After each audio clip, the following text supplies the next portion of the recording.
Hi hello viewers, welcome back to our channel. So நான் உங்கள் PK வந்தாச்சு. நம்ம இன்னைக்கு இந்த வீடியோவில் எந்த விஷயத்தை பற்றி பேச போகிறோம், யாரை பற்றி பேச போகிறோம் அப்படின்னு சொல்லி கேட்டோம்னா, கடந்த 2-3 நாளாக சோஷியல் மீடியாஸில் ரொம்ப ட்ரெண்ட் ஆகிட்டு இருக்கக்கூடிய விஷயம் பிக் பாஸ் இருக்கு இல்லையா.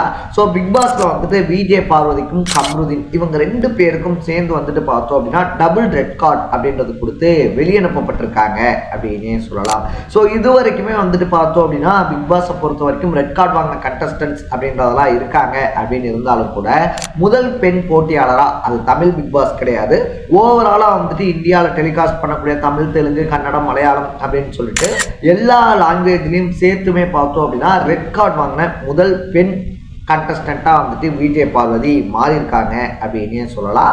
அது மட்டும் இல்லாமல் வந்துட்டு பார்த்தோம் அப்படின்னா விஜே பார்வதி, கம்ருதீன் இவங்க 2 பேர்த்துக்குமே சேர்ந்து தான் இந்த ரெட் கார்டு அப்படின்றது கொடுக்கப்பட்டிருக்கு.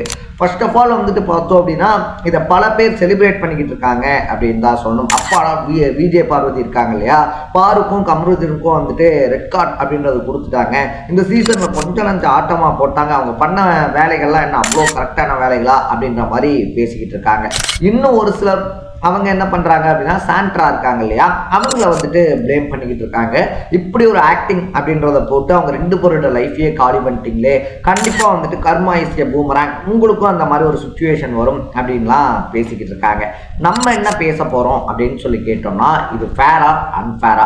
கம்ருதீன் அண்ட் விஜே பார்வதி இருக்காங்க இல்லையா, அவங்க பண்ணது சரியா தப்பா? அதை தாண்டி ரெட் கார்டு கொடுக்கணும் அப்படின்னு சொல்லி முடிவு பண்ணாலும் கூட அது எந்த அளவுக்கு ஃபேரான விஷயம் அப்படின்னு சொல்லிட்டு தான் நம்ம பேச போகிறோம். அதுக்கு முன்னாடி நம்ம சேனலுக்கு நீங்க புதுசா வந்திருந்தீங்க அப்படின்னா இதே மாதிரி அப்பப்போ அப்டேட்டா போயிட்டு இருக்க விஷயங்கள், அது கரண்ட் அஃபேர்ஸா இருந்தாலும் சரி, பாலிடிக்ஸா இருந்தாலும் சரி, ஸ்போர்ட்ஸா இருந்தாலும் சரி, இதே மாதிரி அப்பப்போ அப்டேட்டா போயிட்டு இருக்க விஷயங்களை நீங்க தொடர்ந்து தெரிஞ்சுக்கணும் அப்படின்னு ஆசைப்பட்டீங்கன்னா மறக்காம சேனலை ஃபாலோ பண்ணி சப்ஸ்கிரைப் பண்ணிக்கங்க. ஸோ ஃபர்ஸ்ட் ஆஃப் ஆல் வந்துட்டு பார்த்தோம் அப்படின்னா இந்த ரெட் கார்டு கொடுக்கறது அப்படின்றது நம்ம முன்னாடியே சொன்ன மாதிரி பிக் பாஸ்ல புதிய விஷயம் அப்படின்லாம் கிடையாது. ஒவ்வொரு கண்டஸ்டன்ட்டுக்குமே வந்துட்டு வார்னிங்ஸ் அப்படின்றதெல்லாம் கொடுத்துக்கிட்டே இருப்பாங்க. அதையும் மீறி மீறி மீறி மீறி தப்பு பண்றாங்க அப்படின்ற பட்சத்தில் திருதுப்புன்னு அந்த ரெட் கார்டை கொடுத்து வெளியேற்றுவாங்க. இந்த ரெட் கார்டுக்கான காரணம் என்ன அப்படின்னு சொல்லிட்டு நம்ம ஃபர்ஸ்ட் பார்க்கணும். 90 டேஸ்க்கான சேலரி அப்படின்றது கிடையாது அப்படின்னு சொல்லிட்டு ஒரு தரப்பு சொல்றாங்க.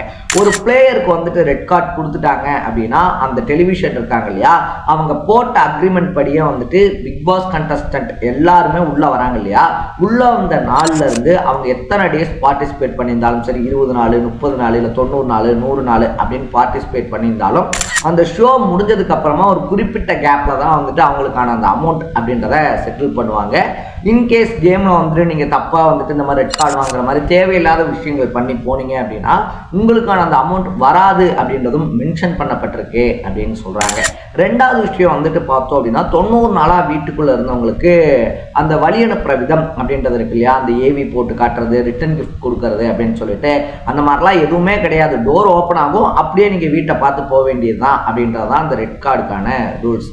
சரி, ஓகே, இது வந்துட்டு இப்போ கொடுத்தது ஃபேரா அன்ஃபேரா அப்படின்னு சொல்லி பார்த்தோம்னா, ஃபர்ஸ்ட் ஆஃப் ஆல் வந்துட்டு இது டிவி சேனல் இருக்காங்க இல்லையா, இவங்க வந்துட்டு என்ன டாஸ்க் வச்சாங்க அப்படின்றத நம்ம பார்க்கணும். இந்த கார் டாஸ்க் அப்படின்றதும் பல சீசன்ஸா இருந்துகிட்டே இருக்கக்கூடிய ஒரு டாஸ்க் தான். பொதுவாக ஒவ்வொருத்தரும் ஒவ்வொரு மாதிரியான கேம் பிளே அப்படின்றது விளையாடுவாங்க.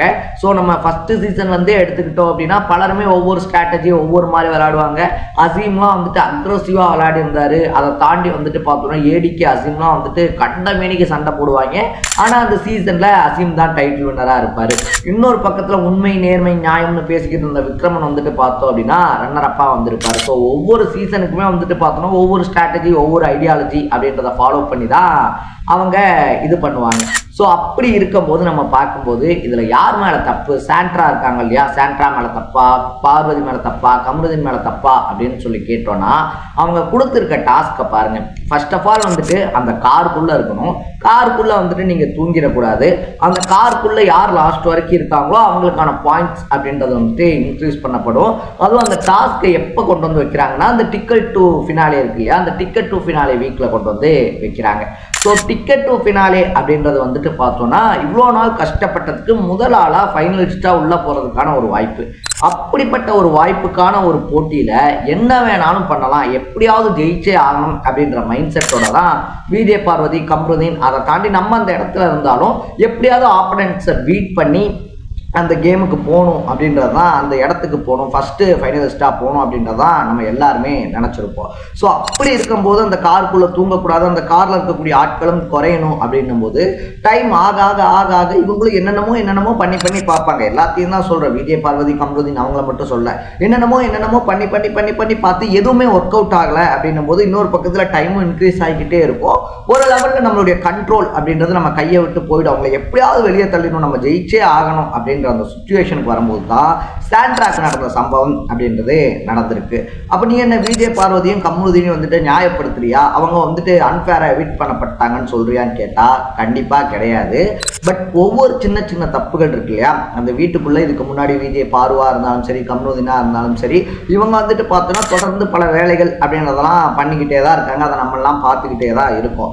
அப்படி அவங்க முன்னாடி பண்ணும்போதே ஒரு எல்லோ கார்டு அப்படின்றத கொடுத்து அவங்கள வார்ன் பண்ணியிருந்தாங்க அப்படின்னா மேபி வந்துட்டு அவங்க அந்த எப்படி சொல்றது, ஐயோ எல்லோ கார்டு கொடுத்துட்டாங்க, இதுக்கு நமக்கு எல்லோ கார்டு கொடுத்துட்டாங்க, இதுக்கு மேலே நம்ம ஏதாவது பண்ணால் ரெட் கார்டு வாங்கிட்டு வெளியே போகணும் அப்படின்ற ஒரு மைண்ட் செட்டில் மேபி அவங்களுடைய கேம் மாறி இருக்கிறதுக்கான வாய்ப்பு இருக்கு.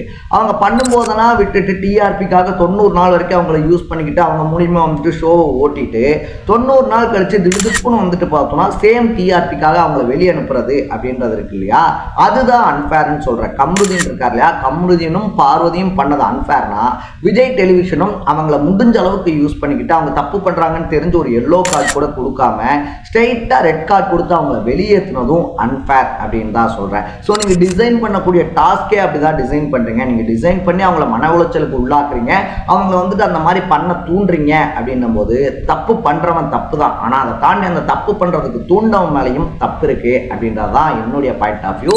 ஸோ இப்படி ஒரு கேம் ஷோக்குள்ள உங்களை நம்பி வந்திருக்கவங்கள நீங்க இப்படி சொசைட்டி மத்தியில் வந்துட்டு ஒரு தப்பான முத்திரையோட வெளியே அனுப்புறது அப்படின்றது அவங்களுடைய ஃபியூச்சர் இருக்கு இல்லையா, அதை எந்த அளவுக்கு பாதிக்கும் அப்படின்றத கொஞ்சம் யோசிச்சு பண்ணுங்க அப்படின்னு தான் நான் விஜய் டெலிவிஷனுக்கு சொல்லிக்கிறேன். ஸோ நீங்க இந்த விஷயத்தை எப்படி பார்க்குறீங்க அப்படின்றத கமெண்ட்ல போட்டு விஜய் பார்வதி அண்ட் கம்ருதீன் இருக்காங்க இல்லையா, அவங்களுடைய விஷன் உங்களை பொறுத்த வரைக்கும் ஃபேரா அன்ஃபேரா அப்படின்றதையும் மறக்காம கமெண்ட்ல போட்டு சேனலை ஃபாலோ பண்ணிக்கோங்க. நாளைக்கு இதே மாதிரி இன்னொரு இன்ட்ரெஸ்டிங்கான வீடியோட சந்திக்கலாம். டாடா, பை பை.